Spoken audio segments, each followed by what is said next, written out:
This is an end-of-term project that explains how I use the assistments system as part of a formative assessment cycle for a unit on linear equations. The students involved in this were 8th grade students enrolled in an Algebra 1 course.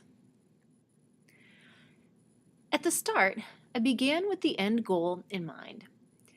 The end goal was dictated by the Common Core standards and the district I can statements. So our district had taken the Common Core standards and from them had turned them into more student-friendly and comprehensible standards, these I can statements. So for example, we took AREI 10, one of the algebra standards, and we interpreted that as meaning a student can explain what it means to say that a pair, an XY pair, is a solution to an equation. And we went through and identified other Common Core standards and what we wanted the students to be able to say they could do after the end of this unit.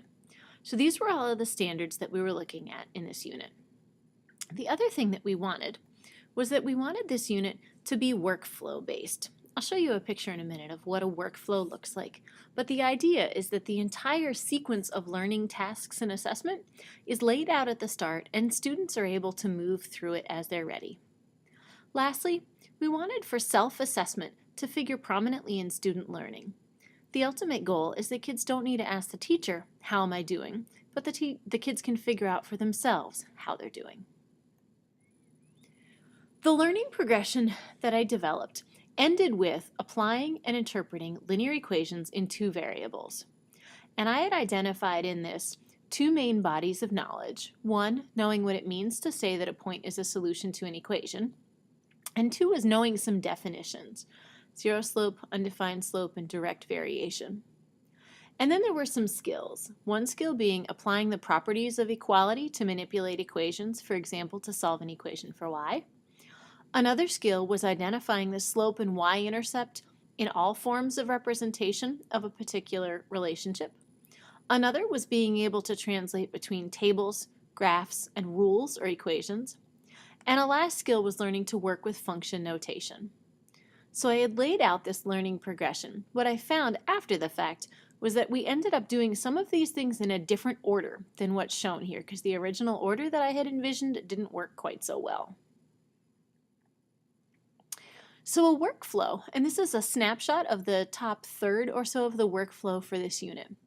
What the workflow shows is on any given date, which pages in a packet of material that I had given the students did they need to do? And what exactly was it that they needed to do? What task were they working on?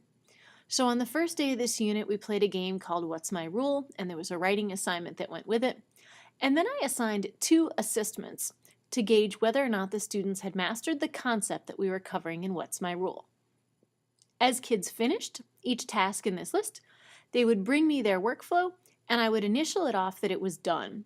So they weren't progressing on to the next task until the prerequisite task was completed.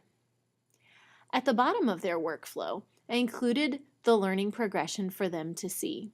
In all honesty, I'm not sure how much time their eyes and brains spent on the learning progression down at the bottom, but it was useful for me to know that each of the items in the workflow actually did go with items that were on the learning progression. So I could see a mapping there.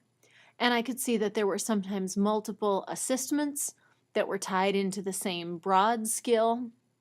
And sometimes there were a single assessment that addressed multiple skills in there. So learning and understanding how those 2 things map together was part of my growth in this. I mentioned that I wanted self-assessment to figure prominently into this unit. So on the back of their workflow, I gave the students this self-assessment form, and they had it right from the start.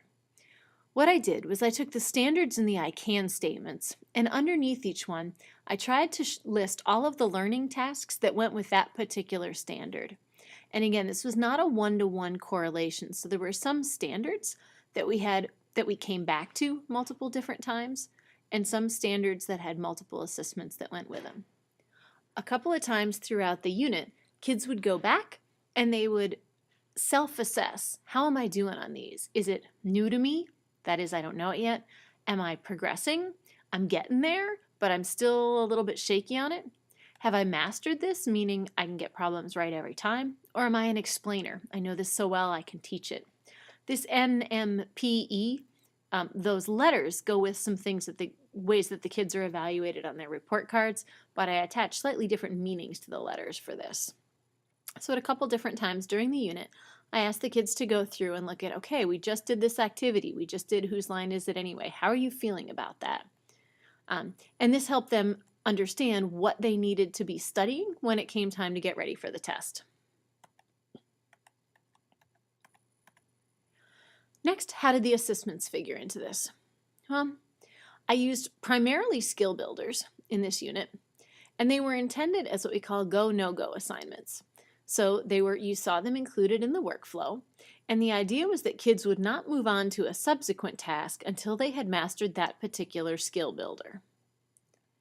I also did use one open response question and then an essay critique to follow on. I assigned the kids an open response problem to explain the connection between an equation and a graph, and we used this as like a rough draft for a writing assignment that they ultimately turned in on paper. So they each wrote their own open response. I gave them some feedback individually on theirs, but then I also put some of their open responses out to the whole class for everyone to do an essay critique. This gave kids a chance to see what good explanations look like, as well as what kinds of things made for not so helpful explanations. In terms of things gone right, this unit is now done. As I look back on it, things gone right, some of the skill builders really did give kids good and timely feedback on how they were doing without requiring a ton of practice problems. So there were some where kids were, able to get 3 right and move on. They knew that they got that topic well, and they didn't need to spend a ton of time on it. The process of reading and giving feedback through that essay critique really did help kids to prepare to write their own final drafts of a writing assignment that was a big portion of their grade for this unit. The workflow was really helpful, including for kids who were absent, who got caught up, and it really did force the kids to understand a concept before moving on. Whereas in the past, they might do a particular homework assignment and say, boy, that one was really hard. I'm glad that's over and done with, and I can go on to the next thing. With the assistments in place and me having to sign off on their workflows, they didn't move forward until they really got it, and that was helpful. A final thing that was really a thing gone right, the unit test average on this for the class was an 89%, and so that's fantastic. I'm really happy with that result. In terms of things gone wrong, some of the skill builders had content in them that I missed when I test drove or printed them. And what this means is that there were times when kids were presented with problems that they didn't have the knowledge to answer yet. Hey, that's the bell to let you know school's out.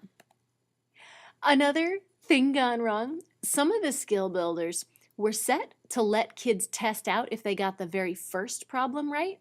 These were skill builders that I simply copied as opposed to creating my own version of.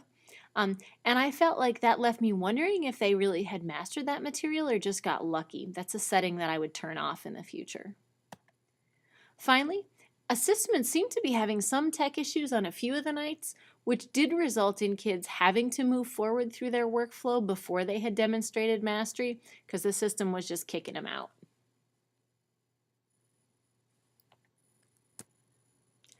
In terms of things that I'll change when I use this unit next year, because I will certainly use it next year, I will make my own skill builders in this. For several of the ones in this unit, I simply took an existing skill builder and assigned it to my kids. I think what I need to do is to start with some of that pre-made content, but then duplicate it and modify it to make sure that the settings are exactly what I need them to be, as well as that the content really truly is only for the stuff that's appropriate to what I've taught them. So that's my biggest change, is making sure that the skill builders are more closely and more precisely aligned with the content that we've been going over in class. In terms of where I'm going next with this then, we're moving on to the next chapter in our algebra textbook. And in this case, we're going to take the class and we're going to flip it. What's going to happen is that the workflow will become somewhat more self-paced, although there are still deadlines along the way. And I'm going to use the assistments less frequently because I still am not entirely confident in the system stability of it. And because I can't make good quality ones fast enough to do them after every single section, but I will use custom created assessments to make sure that I'm better targeting exactly what the kids need. So what's shown below is the workflow for the next unit. The idea is the notes in this are going to get done at home. These are lessons that I have created and uploaded for them in our system called Moodle. It works sort of like Edmodo. They're going to do their notes at home, and then when they come into class, they're going to do the problems that are listed for practice. They will be able to get help from me or from their peers, and they'll be checking them to make sure that they're getting them right as they work. And then there's points within this workflow listed as formative assessments. That's where I'll be putting in the custom created assessments, and I have not created those yet. But the goal is that the kids will be able to list, after going through those formative assessments, one thing they're doing well at and one thing they need to get better at. Overall, I felt like this class was a really good learning opportunity, and my teaching progressed a lot as a result of it. I definitely have some things that I want to be working on and learning, and there's other teachers in the building that are excited about using this system as well.